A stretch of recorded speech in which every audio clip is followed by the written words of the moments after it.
Yes lads, how's it going? Max here, and today welcome back to a brand new video. On my left hand side you can see I've got George, if you'd like to introduce yourself. Hi, what's up guys? I'm George Achillea, A-C-H-I-L-L-E-A, because a lot of people struggle to pronounce my name. Yeah.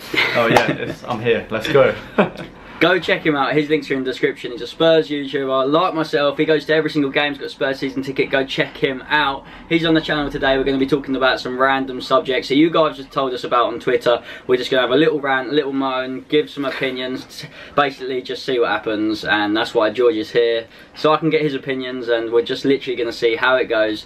If you guys do enjoy, hit that thumbs up button, leave a comment down below for maybe future comments, things to talk about in the future, and let's see how this goes. Let's do it, come on. So to kick things off in this episode, we're going to talk about transfers. There's obviously been a lot of speculation about one player. George, you obviously know him. Well, I don't actually know him. His name's Lemar. He's obviously been bigged up. People are making Twitter accounts about him already, and the odds of Spurs signing him are now 3-1 on Sky. I don't know what you think about that, but yes, I know he's a good player, but nothing more. So what is your whole feedback on the whole Lemar situation? What, the hashtag Lemar propaganda that's going around all of Twitter? Everything that Spurs tweets, everyone's just replying, everything. Announce Lemar, announce Lemar, Lemar propaganda, all that. It's like he probably doesn't even know who Spurs are. Yeah, no, exactly. He's like, he's just, oh, they're that team that I scored against in the Champions League. Yeah. Oh yeah. Yeah, my thoughts on him, I mean, I just know from him from what I've seen him when he played against us at Wembley and stuff, and he obviously did score, which was makes him seem like a good player, especially since we have a good defence. But exactly. I mean, yeah, and obviously Monaco won the league in France as well, so he must be quite a good player. Like, and there's so much going around. Monaco were brilliant this season. Oh yeah. And he's been like a major part with Mbappe, hasn't he? So, yeah. Them two forward, because I think he's a left winger or something. And like the Champions League's it's not, you're not talking championship. Oh yeah, no. You're talking like playing against the biggest players, the biggest stage. He's already got his name out there, so he's not going to be cheap. No, of course not. But for Spurs where we are, to improve, that's the sort of player maybe we need. Yeah, because he seems to be very creative and quite fast going forward. I mean, we already have a few players kind of like that, but he, like you said, he has kind of proven himself in the Champions League a bit. And because if you go on and say, back in the day when we had Bale and Lennon on each wing, going forward we were just electric. Oh yeah. Now there's certain teams that have sussed us. Like there was some draws that we just couldn't get going because we didn't have the pace going forward. Yeah, that's one thing I feel like we need going forward, because I mean, like, Dele Alli's skillful and that, but he doesn't have like the blinding pace to get past loads of people. That's it. And they can only do so much. And Son's not exactly like particularly fast either. He's just, no, pace is just no matter what sport, if you're quick, you can't, like, that's a skill. It's a skill being that quick. That's the only reason Walcott was ever kind of half decent. Yeah, that is true. Because he was rapid. So definitely need someone that's pacey. Obviously Ross Barkley's been linked, which I'm not too bothered. If it happens, I'm like, yeah, cool, good signing. Yeah, I'm not like too convinced about that, because it's just like, it's one of those things where it's like, is that really the position we need to start buying people? Because we have so many good players in like central midfield or like attacking midfield that, I don't know, it just feels a bit unnecessary for me. It is not unnecessary, because he's not better than Eriksen. No. Definitely not. And he's not better than Ali, and that's the two players that you'd probably compare him to. And even if you were to put him in like the holding position, we have Wanyama, Dembele, Winks will be back after his injury. Like, he's definitely the player I just don't think we need. So if you had to strengthen, someone's obviously just tweeted recently, anywhere in the squad, whether it be 3 positions or 1 position, where would you want to improve? Okay, well, not necessarily like an improvement, but one thing I definitely think we need to get a good backup striker, because obviously, as we saw, like, Kane was top goal scorer, but he could have got even more because he was out for like 3 months or whatever it was. And Janssen's just not really at that level for what we need, to be honest. Everyone's just being too nice to Janssen. It's because he's young, it's because he can try hard, but I know it's horrible. You can try hard, but it doesn't mean you're going to be good. No, yeah, of course. And it's not like he hasn't been given the chance either, because he's played quite a few games now. I mean, he looked relatively decent towards the end of the season, but then again, we beat Hull and Leicester 7-1. So yeah, like I need to see him. I don't have any confidence to say, oh, if Kane was injured, oh, bang Janssen up front against Chelsea. Yeah. Like you'd be like, no, I'd rather put Son up front or something like that. No, it's definitely. like, I definitely would rather have Son up front. So even Dele Alli up front, I'd rather have than Janssen. So Janssen, to be honest, unfortunately, just if we were to sell him, it wouldn't be the end of the world because we're going to have to replace him with a big name. Yeah, there's got to be at least one big name that comes in the summer. That's why Isco was such a massive link as well. And after watching him play, oh my god, the guy is just talented. And we're not going to get him now because of course. You're starting every game for Real Madrid. See, that's the funny thing with him, right? Is that he was kind of out of fit at Madrid earlier this year, and it did genuinely look like a really realistic target for us to get him. But then Bale got injured and Isco took his place and then became such an amazing attacking player and has got them so many assists and goals, and it's like, well, like all of the players wanted him to play instead of Bale. Sorry, no, the fans wanted him to play instead of Bale, and it was just like, okay, we got no chance now. It's mad, unless we fork out a lot of money. But if a player is keeping Bale out of the squad, like the starting 11 in a final, you're not playing Gareth Bale. I mean, this is a fit Gareth Bale, not someone that's he's got a bit of a calf injury, he might get injured more. He was fit, and they didn't play him because. That just shows how talented and the squad around the confidence that Zidane has in him. So that would have been incredible if this was like January, but it's just it's not going to happen. We kind of needed Isco to either get injured and not play, and then in the summer you sign him after coming back from injury. But now, if he's gone, what other realistic signing? Obviously his position we've said we might not need, but you wouldn't say no to Isco. Yeah, no, because I feel like he can almost do what Son does. Because with that front three that we have, there's none of them are really, stick to the left, stick to the right. They all kind of chop and interchange positions. So, I mean... Well, that's why everyone on Twitter was saying he's like a striker. Because he can play anywhere. He can do a bit of both. He can do everything. He can shoot, he's got the skills, he can turn anyone, to be fair. But other realistic targets, it's just more, I think more the Son position, if you know what I mean, like either the left or right side. Especially depending on what happens to Lamella, because that's another massive talking point. That's another one, because I like Lamella. We've seen his link-up play was phenomenal when he was fit. Oh yeah, he's a player that I personally think has since he first joined Spurs has improved so much. Because what was it, like 2-3 years ago now? He was just really weak, got shoved off the ball all of the time, and he just tried to do too many skills, and it just wasn't working because it's a completely different league to Serie A and whatever. But I'm gonna change. Go on, carry on. Yeah, no, I was just saying, like at the start of the season before he got injured, he looked really good, and no, I literally think he had that little bit. He's got a bit of flair. Yeah. That you don't see. You don't see every player have. Not everyone's got it. I feel like Eriksen has it sometimes. Ali's definitely got a player. But players like Kane's get the ball, shoot. There's no skill. You don't want him running. You don't want. You just want him get the ball, go for goal, so to speak. Changing the subject just while I see it here. Okay. There was something I retweeted earlier, and it said, "Bottle Pochettino finished second, had the best defence in the league for 25 mil, yet best coach in the world, third. Pep Guardiola needs 200 mil to do it." If Poch was to be given 200 mil, and say Pep only had 25 mil, do you think Spurs would, not easily, but we'd be more than titled contenders with 200 million? Because that's a substantial amount. It's like it's hard to get your head around that much money. No, because I can't see how anyone who spent that much isn't like winning the league or whatever, because you surely must be able to get the best players in the world with that kind of money. Well, exactly. We saw Chelsea obviously do it when Abramovich came in. Oh yeah. It does just show, whether you like it or not, money wins trophies. Oh no, of course, because you're gonna attract the best players because you've got a bigger wage bill. You're gonna get the best talent because you can afford to pay for like Barcelona and Real Madrid buying kind of players. It does work, but like for us to spend 200 million to try and win a trophy, I can't see it happening. Like the homegrown stuff has worked so well. It's worked unbelievable. Yeah, finding the hidden gems like Dele Alli from like a League One side, whatever. Even like players like Winks as well. They he was playing in the big games, and that just shows how confident Pochettino is in him. I think, well, not even him, everyone's confident. Yeah. You see his name in the lineup, you know, when they announce the squad. Let's say, for example, take Davis, for example. You see him in the squad, and you're like, that's a bit of a weak that's area. a bit worrying, yeah. You see Dembele, Wanyama, Winks, Ali, you'd be like, yeah, good. It's nice to see him have a chance. No, I agree.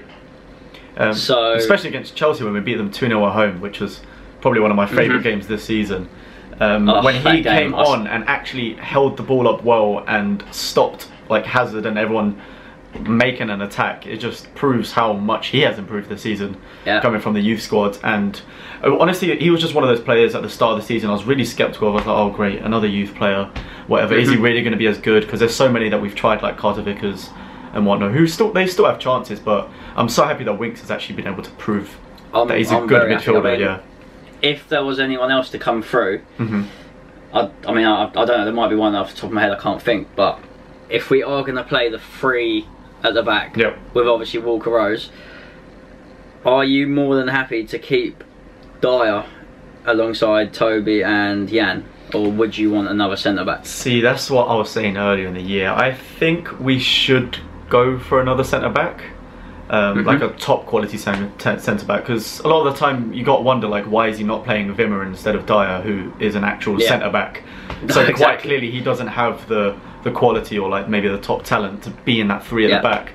So I mean, maybe just another really top talent centre back, because as we've seen, you know, like towards the end of the season when Dyer started playing in that central midfield role next to Wanyama, he was just different class, scoring, going forward, whatever. He definitely plays so much better in that position. We're lucky he's so versatile. Because off the top of my head, there's no one that you would be like instant go-to. I've seen obviously like Van Dijk has been, but is Van Dijk all that? But have you seen, like, they've put 60 million price tag on for Van Dijk, and it's just like, that is ridiculous. It's ridiculous. He's not worth 60 million. It's unbelievable. It's actually unbelievable.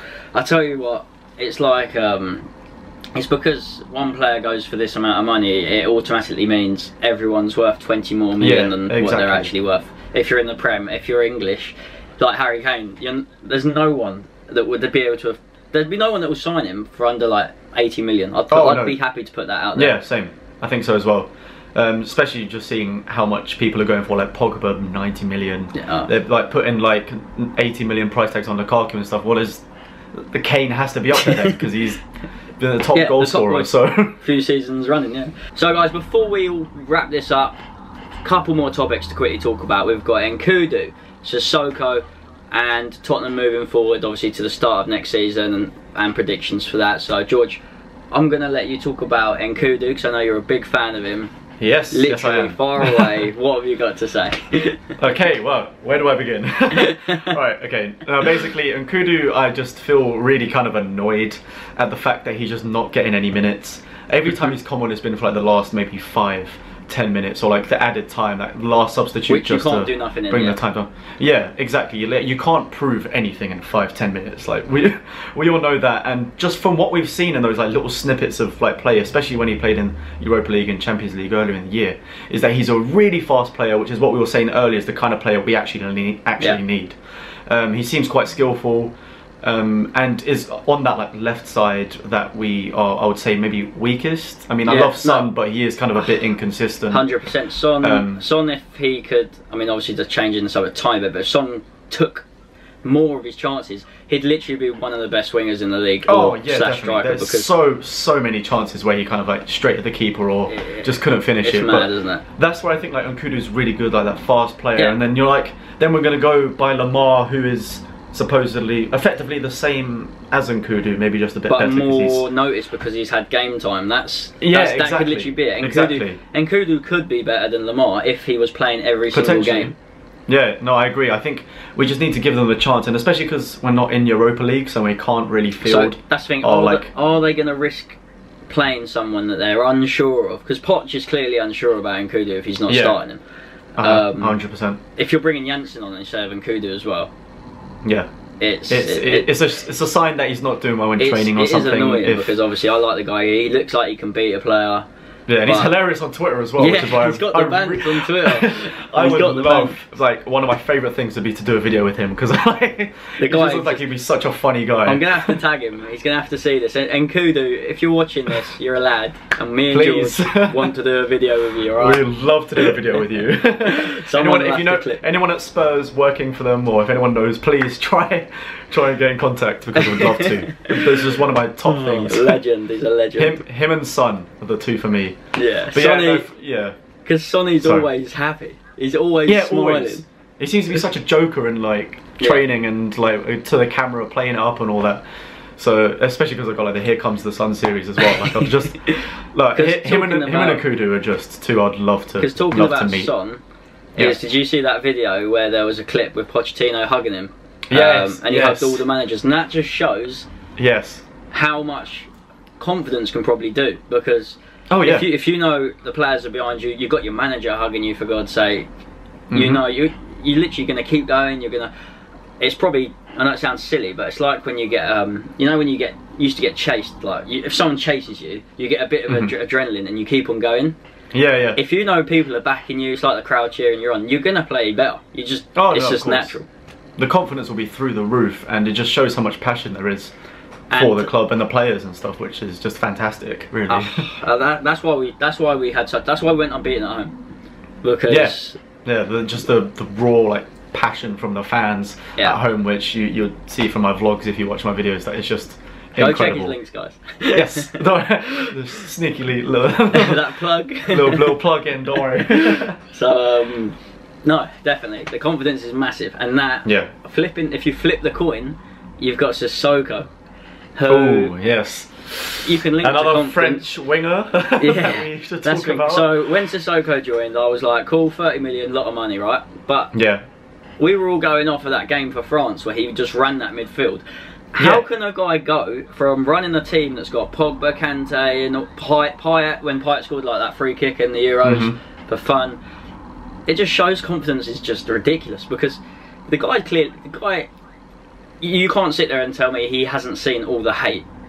He must see all the hate on Twitter and all this, which no one deserves that, let's face it. But I mean, that, like we were saying about confidence, like if you got every fan after you saying like you're crap, take him off, or he should leave, whatever, it's just not going to do well, and you're not going to play well if the fans are behind, which is not great. But then again, he hasn't proven anything. He's just been quite poor. He based it all off of one game. 5 minutes, and we were saying, like, just run, score a goal. If he scores a goal, he's going to get that bit of confidence himself anyway, that everyone will start tweeting him, because that's just how Twitter works. That's how social media works. If someone score, you're in their good books. Yeah, Janssen scores, the fans love him. Yeah. Janssen misses a penalty or something, they're like, oh, get rid of him. Abused. It's even like when Kane scores a tap-in, oh, he's a tap-in merchant. Like, it's anyone will do anything. I'm a culprit of it. We'll do anything for likes and retweets. It's just the way bloody Twitter works. It is. It's a harsh place. Let's just say that if you do something wrong, you've done something wrong. Oh, that's the beauty of Twitter. So moving on. That's obviously Nkudu, Sissoko. Moving on to the start of next season, obviously you were going to say everyone, all the big teams you've got, you could easily say 6. You could say Spurs, Liverpool, City, United, Chelsea, even Arsenal. Even Arsenal. We'll call them a big club for now. Let's say they all spend money. City are gonna, we know that. Chelsea, well, City already have, so they're gonna keep on going. They'll probably, there's gonna be links with Spurs players. You know, the Walker situation, all of this. Yeah. I mean, we can talk about that another time. But yeah, that can be for another video. If you guys want to like, comment, if you let us know if you want us to do again. Hit the thumbs up button, that'd be greatly appreciated. But so you say every team, even if we go spend it, we're gonna have to spend money. I feel, because just even if it's two players. Like, even last season, we played brilliantly. We played brilliantly this season, but if you don't go with the trend, because basically, let's say the trend is spending money. Then how can you compete? It's like on FIFA, if someone's got a better team than you, they've got more chance of winning. That's just the logic, isn't it? That's how it works. Yeah, that's a given. Especially because we've got Champions League twice in a row now. If we can't attract these big players, then it'll be very, very difficult for us, because like trying to compete with everyone being like, oh, they're going to sign Griezmann, oh, they're going to sign this and that player, and then we need to get that one, like Danny Rose was saying in that interview, I don't know if you saw, saying we need that one marquee signing. And I think if that, and then maybe like another player that we could have as like a backup striker or whatever it is. That's the thing, if you look at our squad, obviously, a keeper you wouldn't change. Back 4-5, depending on the formation, on their day was the best in the league. Well, look at the defensive record. Like, why would you change that? No, of course. Maybe just another centre back, like we said earlier. Yeah, it just happened the 3 at the back. Injured. Looking at our midfield, let's just start on the. We haven't got a natural left winger. No, not really. That's why I think Lemar would be a brilliant sign. But also, the suggestion I was thinking is Martial. Because he's a great player and he's done well for United, but Mourinho seems to drop him quite a lot. Just left out of favour. So I think he would be quite a decent signing. He's quick, strong. Yeah, strong, quite a tall guy. He scored goals. I think he would be a perfect one. And in the Premier League when as we well. played against United last game, he was trouble. Like, he got the ball and he was trouble. He made. I would say he was the one that gave us the most trouble out of all their players, pretty much. No, he is brilliant. He's a good player. So that left side of midfield we probably need to work on. In the middle, I'd say we've got attacking, we've got the defensive side of that. Yeah, I think just another backup striker kind of thing. Yeah, on the right it's similar, because anyone can kind of play there, but definitely. Just it depends when Lamela comes back and if he's fully fit and back to like he was at the start of the previous season. That's literally what it is. And obviously up top, would you have taken Berahino for the bench? Or Zaha? Zaha is another one that I would have done. Because I think he's perfect. Like all of these players that we're talking about, they're all young, they're all quick, they've got skills, and like young players like that are what Pochettino works with best. Yeah. So I think that would be amazing, and he's proven himself again, Premier League and whatnot. But can you imagine him under? I mean, yes, no disrespect to Palace, but it's an average side. Yeah. If Benteke can go there and start banging in goals, like, you know, he was at a better side, Liverpool, wasn't happening. Benteke goes there, scores goals, some great goals as well. Zaha's done the same. Yes, it didn't work at United, but you never know behind the scenes. It's just one of those things, might not have clicked. It would 100% work, I can tell you. Playing with, I don't know whether he's actually, is he English? He is, but he's chosen to play for Ivory Coast. That's it, yeah. So, he would play well. He'd get on well. He's young, the Spurs team's young. So. He would fit into the team. Oh, you could play him up front as well. Yep. He could play up front. So it's just these forward players that we need. I think 2 forward players are like the perfect signings. 100%. Just a young, fast forward is what we need. And especially we've got Wembley next year, so slightly bigger pitch. Yes, so fast wingers would help a lot. That's definitely something else we need to talk about in a separate episode. Yeah, definitely. Otherwise, we'll talk about everything in this one. Yeah, because it's been a long video so far. If you have enjoyed, if you have watched this till the end, comment down below #till_the_end. Just lets me know if you guys have watched it to the end, if you've enjoyed it. Give us some feedback. Go drop a like on George's latest video. I don't know what it was, because obviously he's back at the scene now. He's been yes. many videos to come after being away for a couple of weeks. Other than that, George, thank you for coming onto the channel. No, my pleasure. Thank you for inviting me. No problem. It's been great. I'm sure, guys, we'll have some more videos soon. Thank you so much for watching. 100%. And we'll see you again for another Talk Tottenham. Take care. Bye bye. See ya.